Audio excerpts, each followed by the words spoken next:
The Prophet ﷺ said, there are two qualities that no Muslim has, except they're definitely going to enter Jannah. And he said they are so easy, but those who do them are so few. He said, sallallahu alaihi wasallam, saying subhanallah after every prayer 10 times, and saying alhamdulillah after every prayer 10 times, and saying Allahu Akbar after every prayer 10 times. Abdullah ibn Amr radiallahu anhuma, who was narrating the hadith, he said, I saw the Prophet ﷺ counting on his fingers.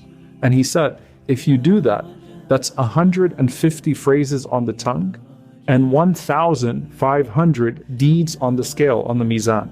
And then he said, when you go to bed, you say subhanallah 33 times, alhamdulillah 33 times, and Allahu Akbar 34 times. And he said that will be 100 on the tongue and 1,000 on the mizan. And he said, who amongst you commits 2,500 sins in one day? If you had those 2,500 good deeds that could wipe out those 2,500 sins, how easy is that?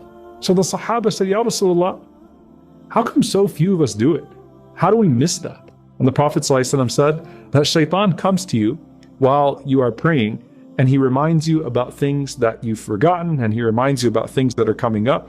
And so what happens is, when you finish your prayer, you rush back to whatever you were doing and you skip the dhikr. And then shaitan comes to you when you're about to sleep, and then he lulls you to sleep before you can finish saying these simple phrases of dhikr. That's 2,500 good deeds daily that are missed on the mizan, that could literally be the difference maker for you on the day of judgment.